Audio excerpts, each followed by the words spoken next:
એક વિજય માલ્યા જેટલા લઈને ભાગી ગયો ને, એક વિજય માલ્યા એટલામાં આખા ગુજરાતના ખેડૂતને રાજી કરી દે. કમનસીબી કહેવાય ગુજરાતની અંદર વસતા પશુપાલકોની કે સરકારે કોઈ જાતનું એની જાહેરાત ન કરી. એટલે આ ખાલી ખેડૂતને બનાવવાની વાત છે કે સરકારની નીતિ એ ખેડૂત વિરોધી છે.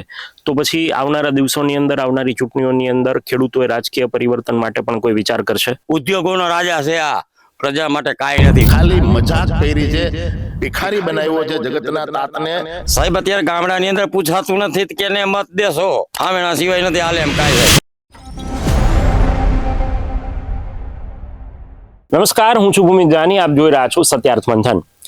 રાજ્યની અંદર કમોસમી વરસાદ અને માવઠાએ જે ખેડૂતોના ઉભા પાકને નુકસાની પહોંચાડી અને મોઢે આવેલો કોળિયો છીનવાઈ ગયો, ત્યારથી ખેડૂતોને આશા હતી કે સરકાર એ ખેડૂતોના હિતમાં કઈ મોટી જાહેરાત કરશે.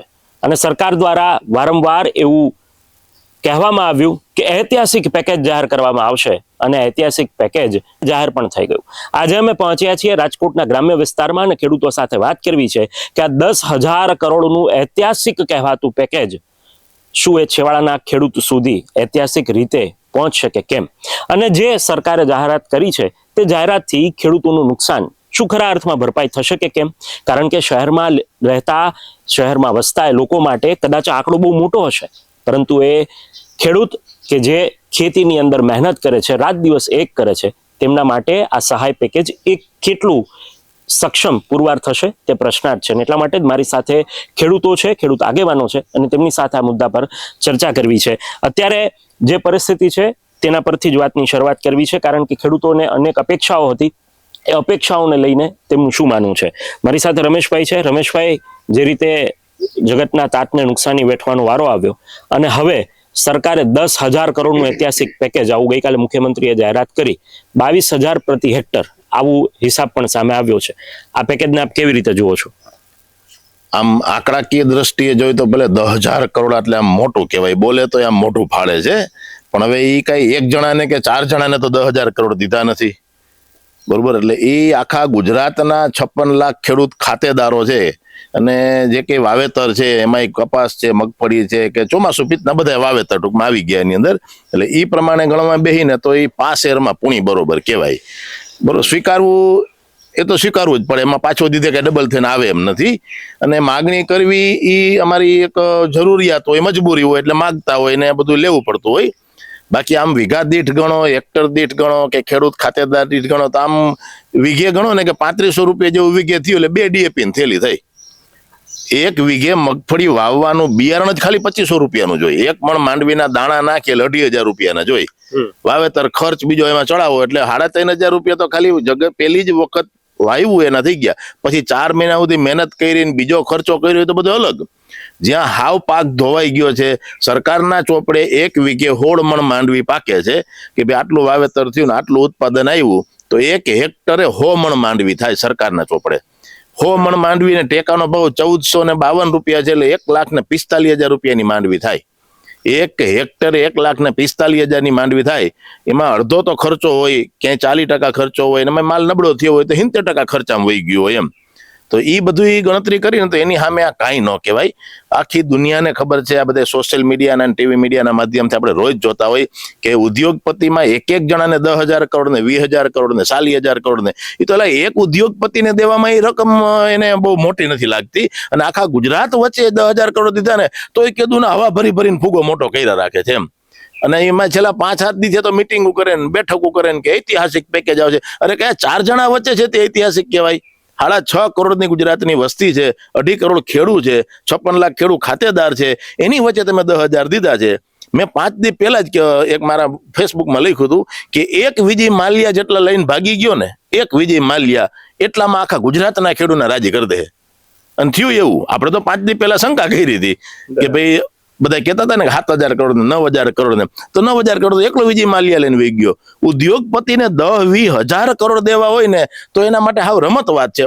ઉદ્યોગો જોઈ, એ રોજગારી આપે છે, એ ખેતીને લગતા સાધનો બનાવે છે. આપણે નથી કહેતા કે ઉદ્યોગપતિને કાંઈ ન દો એમ, પણ હવે 2 ઉદ્યોગપતિને તમે 20,000 દઈ દો ને 40,000 કરોડ દઈ દો અને આખા ગુજરાત વચ્ચે 10,000 કરોડ દો, અને તોય પાછા 15 દિવસ સુધી તેના ઢોલ નગારા ટીપે અને ઈ જે કઈ એની હારે બેઠા ઉઠવા વાળા હોય કે જે કઈ સત્તાધીશો છે કે જે કઈ ચૂંટાયેલા પ્રતિનિધિ છે એને તો બધાએ પાછું વાવલવાનું ચાલુ કરી દીધું એમ કે ઐતિહાસિક પણ ઐતિહાસિક એટલે સામે ઐતિહાસિક એટલા માટે કીધું કે ભાઈ એમાં પાછું સરકારે સ્વીકાર્યું કે 2 દહકામાં આટલું નુકસાન કોઈ દી ગયું નથી.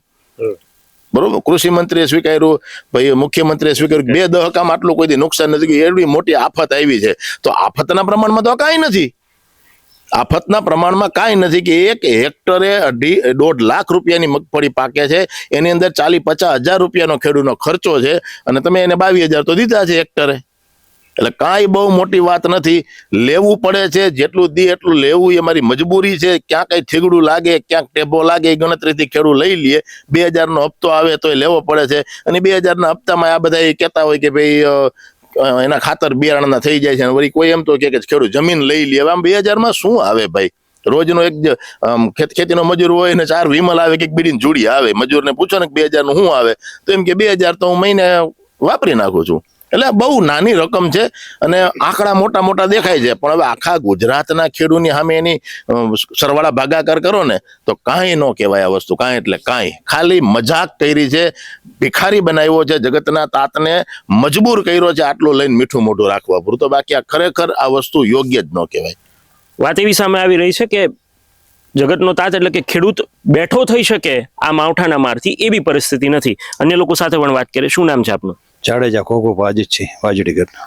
શું કહેશો, જે રીતે સરકારની આ જાહેરાત છે અને ઐતિહાસિક ગણાવવામાં આવી રહી છે, જે ખર્ચ ખેડૂતોને થયો, જે નુકસાની થઈ, આ પેકેજથી એ ખેડૂતને ભરપાઈ થશે ખરા? જે આ નુકસાની થઈ એના પ્રમાણમાં તો હાવ ઓછું જ કહેવાય. ખરેખર નુકસાન એક ખેડૂતને વાવેતરમાં જ 7-8 હજાર રૂપિયા ખર્ચો થાય છે વીઘે. પછી બીજા નંબરમાં જે ખેડૂતનું આ બધું જે પેલા વીમા યોજના હતી ને ત્યારે વર્ષ ફેલ જાય ને ત્યારે એને 150% મળતા. તમે પ્રધાનમંત્રી ફસલ વીમા યોજનાની વાત કરો છો? હા, એ જૂની પેલા જે વીમા યોજના મળતી ને એટલે એમાં ખેડૂતને માઠું વરા પડે ને તો 150% રાહત થતી અને એના બદલે એ તો પ્રથા બંધ થઈ ગઈ. હવે 2,000 સરકાર આપે ઓલા પીએમ યોજના. 2,000 રૂપિયામાં તો એક ખાલી અત્યારે કપડા જોડી સીવડાવે ને તોય નથી થતી. ખાલી દરજી એક સિલાઈના જ 600 રૂપિયા લઈએ તો એ 2,000 રૂપિયામાં તો શું થાય? એટલે સરકારને એમ કે અમે ખેડૂતને ઘણું આપ્યું પણ શું આપ્યું ઘણું એ કરતા ન દે સારું. ભાઈ એના બદલે જો એ ખેડૂતને ભાઈ કેમ હોનાના ભાવ 3 ગણા થઈ ગયા, લોખંડના ભાવ વધી ગયા, સિમેન્ટના ભાવ વધી ગયા, એમ જો આ દરેક ખેડૂતને બધી વસ્તુ જે ઘઉં, ચણા, મેથી, રાયડો, ગુવાર જે કાંઈ બધું પાકે એના ભાવ ડબલ કરી દઈએ તો ખેડૂતને કાંઈ રૂપિયો જોતો નથી સરકારનો. તો ખેડૂતને આ શું કામ ઓલા લાચાર કરાવો બધા? અને આ 1 મહિનાથી નુકસાની થઈ છતાં રાહ જોવરાવતા પેકેજ દેવાનું સરકારે. એટલે આ ખાલી ખેડૂતને બનાવવાની વાત છે. ખેડૂત લક્ષી જે કહેતા હોય એ બધી ખોટી વાત છે. ખરેખર એને વીમો અને એને ભાવ બધી વસ્તુ દરેક વસ્તુના ભાવ વધારે આપવા જોઈએ. બકાલું હવે 2 રૂપિયા કિલો જાય. હવે 2 રૂપિયા તો કાંઈ છોકરા અટાણે 10 રૂપિયા સિવાય 100 રૂપિયા સિવાય વાપરતા નથી. હા, એટલે 2 રૂપિયા એટલે શું કાંઈ ન કહેવાય. એટલે ખરેખર બધી વસ્તુના ભાવ વધારો કરવો જોઈએ ને એ જ કરે તો જ ખેડૂત આગળ આવે, તો જ ખેડૂત મળે અને ખેડૂત તો જ કોઈની જરૂર ન રહે જો ભાવ વધારો આપે. કેમ હોનાના ડબલ થયા, સિમેન્ટના ડબલ થયા, લોખંડના ડબલ થયા. એ ખાલી આપણે કપડાની જોડી સેવડાવે તો એમાંય 10 ગણા સિલાઈ વધી ગઈ, અનાજના ભાવ વધી ગયા. તો એ ખરેખર અમને બધાના ભાવ ખેડૂતને બધી વસ્તુના ભાવ વધારે આપવા જોઈએ. એટલે યોગ્ય વળતર ને યોગ્ય ભાવ મળે તો પછી ખેડૂત આ મજબૂર ના બને ને પછી આવા માવઠાના માર કે આવી પરિસ્થિતિ થાય તો એમાંથી બેઠા થઈ શકે. ખેડૂતને જો આ ભાવ વધારે આપે ને તો સરકારની કોઈ અપેક્ષા ન રાખે. એ કદાચ એક વાર જમા થયું બીજા વાર એને મેળા ઉભા થઈ જાય. પણ હવે ભાવ જ ન મળે, એક બાજુ ભાવમાં કપાઈ જાય, ક્ષતિ કોઈ કરવા માંગતું નથી, 100 રૂપિયા રોજ હૂતતું નથી, તો આમાં શું ઈ કરે ખેડૂત? આ પણ વાસ્તવિકતા છે. શું કહેશો, સરકારે કહ્યું હતું કે આવક ડબલ થશે અને 10,000 કરોડનું પેકેજની જાહેરાત, આ બંને વાતને તમે કેવી રીતે જુઓ છો? સાહેબ, તો તમે જોવો છો કે આવક ડબલ થઈ કે કઈ 50% આવક થઈ. કમનસીબી કહેવાય ગુજરાતની અંદર વસતા પશુપાલકોની કે સરકારે કોઈ જાતનું એની જાહેરાત ન કરી. આજ મારી પાસે 25 ગાયો છે. સદંતર સૌરાષ્ટ્રની અંદર ઘાસચારો પલળી ગયો છે. શું ખવડાવશે પશુપાલકો? ખેડૂતોનું તો 10,000 કરોડ ભાઈ પેકેજ જાહેર કર્યું એ ખેડૂતોને સંતોષકારક નથી. પણ પશુપાલકો માટે તો કોઈ જાતની જાહેરાત જ નથી કરી. પશુપાલકોને શું કરવાનું? મારી પાસે 25 ગાયો છે, મારે કેમ ન પાડવી? અત્યારે ગાયોને ખવડાવવા કાંઈ નથી મારી પાસે.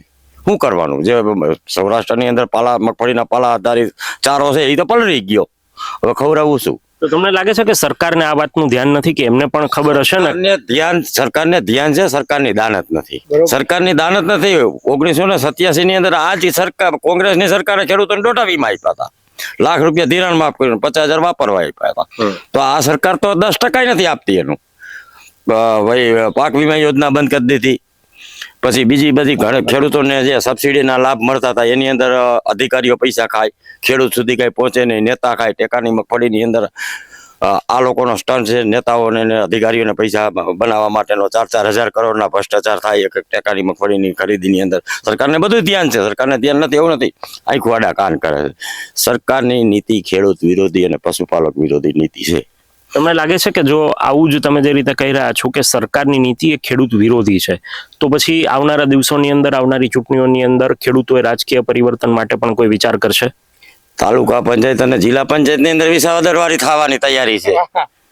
સાહેબ અત્યારે ગામડાની અંદર પૂછાતું નથી કે કેને મત દેશો, હામેણા સિવાય નથી હાલે એમ કાંઈ. સાહેબ ભાજપને આવવા પણ જ નથી. 10,000 કરોડ દે, 50,000 કરોડ દે. હવે ખેડૂત સ્વીકાર એમ જ નથી. ખેડૂત ઘરે આવી ગયા આનાથી. 30 વર્ષની અંદર એક તરફી શાસન આપ્યું, વિરોધ પક્ષ જેવું નથી રહેવા દીધું ગુજરાતની અંદર. છતાંય જો ખેડૂતોને કઈ મળતું ન હોય તો હું આ ખેડૂતોને મત આપે? ખેડૂતોને કોઈ મત આપે ભાઈ? સરકારને આ ખેડૂતો મત આપે એમ જ નથી. ભારતીય કાલના કાર્યક્રમની અંદર આપણા અધ્યક્ષ એવું બોલ્યા કે ઐતિહાસિક પેકેજ, ઐતિહાસિક આપણા વડાપ્રધાનનો નિર્ણય, વાર્ષિક 6,000 રૂપિયા ખેડૂતોના ખાતામાં. પણ 6,000 રૂપિયા છોકરાઓને રમકડાઈ નથી થતા સાહેબ. 6,000 રૂપિયાને ઐતિહાસિક લાગે છે. ઈ આવાના વાયાને પ્રદેશ અધ્યક્ષ બિહાર દીધા છે ને ખેતીનો ખબર નથી પડતી એને. સાહેબ એને હું ખેતીની વિશ્વકર્માને ખબર હોય? અને એમ કે ઐતિહાસિક સાહેબના નિર્ણયો. આપણે સ્ટેચ્યુ ઓફ યુનિવર્સિટીએ 9,000 માણસનું જમણવાર કર્યું, 2,000 રૂપિયાની થાળી 3 ટાઈમ જઈમાં. અહીંયા ખેડૂતો ગામડે રોવે છે, તમે જુઓ તો ખરા.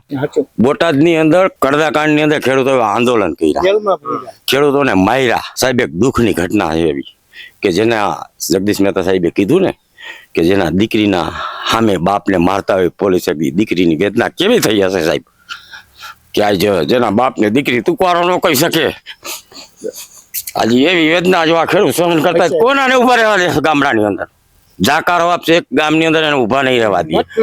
અને આજે તમે જોવો એટલે સ્નેહ મિલનના કાર્યક્રમ કરે, એકતા જોડાના કાર્યક્રમ કરે. કોણ એકતા કરે છે આમાં? હું છે એકતા જેવું ના માનું? એટલે આ બધા સ્ટન્ટ છે સરકારના. ખોટા ભ્રમિત વાતું કરી અને ભોળવી અને મત લઈ જાય છે. હમણાં આવશે, નીકળી જશે હમણાં કેસરી પટાના ફટકા બાંધીને લોકોને છેતરવા માટે. આને છેતરપિંડીની ટોળકી કહેવાય. શું કહેવાય? આ ટોળકી જ છે, સાબિત થઈ.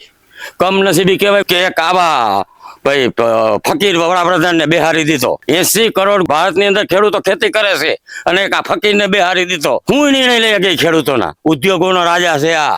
પ્રજા માટે કાંઈ નથી. વિદેશોની અંદર ફરવું, મજા કરવી, તાઇફા કરવા. પ્રજા માટે કે 150 કરોડના એના રોડ શો થાય. પ્રજા અહીંયા ભીખ માગે છે, ખેતરે ખેડૂત રોવે છે, પોક મૂકીને રોવે છે. તમે જોવો આજ ગુજરાતની પરિસ્થિતિ ખેડૂતોની કેવી છે. અને એ લોકો સ્નેહ મિલનના કાર્યક્રમ કરે ગામડે ગામડે. 2 દિવસ પહેલા તો પડદરી તાલુકાની હાલવા દો એ લોકોને. 2027માં વિસાવદરવાળી થશે. 2027માં વિસાવદરવાળી થશે, પરંતુ એ પહેલા જે એમની વેદના હતી કંઈક કહેવાય કે એક ખેડૂત સમજી શકે, કદાચ એ જમીન સાથે જોડાયેલો વ્યક્તિ સમજી શકે. શહેરમાં બેઠેલા લોકોને એ વેદના ન પણ સમજાય, કારણ કે એમને ખબર નથી. હા, એ કદાચ એમના વ્યવસાયની અંદર નુકસાન જશે તો એ સમજી શકશે, પરંતુ જે તેમના ઘર સુધી અનાજ પહોંચાડે છે અને એ વ્યક્તિની વેદના કદાચ શહેરમાં બેઠેલા વ્યક્તિને નથી સમજાતું, એવું પણ બની શકે. એમાં એ લોકોનું પણ વાંક નથી. ક્યાંક જે માધ્યમો છે તે માધ્યમો એ ખેડૂત સુધી પહોંચી નથી શકતા અને એટલા માટે આ વેદના તેમના સુધી નથી પહોંચતી. આવું પણ બને. આપના આ વિડીયો કેવો લાગ્યો અને અમારા મુદ્દા કેવા લાગ્યા કમેન્ટ કરીને ચોક્કસથી જણાવશો, કારણ કે આ પેકેજ એ માત્ર લોલીપોપ હોય એવું ખેડૂતો કહી રહ્યા છે. ફરીથી મળીશું નવી વાત અને નવા મુદ્દા સાથે. ત્યાં સુધી આપ જોડાયેલા રહો સત્યાર્થ મંથન સાથે. નમસ્કાર. સત્યાર્થ મંથનની યુટ્યુબ ચેનલ સબસ્ક્રાઇબ કરવાનું અને બેલ આઇકોન પ્રેસ કરવાનું, સાથે જ સત્યાર્થ મંથનનું ફેસબુક પેજ લાઇક અને ફોલો કરવાનું અને ઇન્સ્ટાગ્રામ પેજ સાથે જોડાવાનું પણ આપ ચૂકશો નહીં. અત્યારે બસ આટલું જ. મને આપશો રજા. આપ જોડાયેલા રહો સત્યાર્થ મંથન સાથે. નમસ્કાર.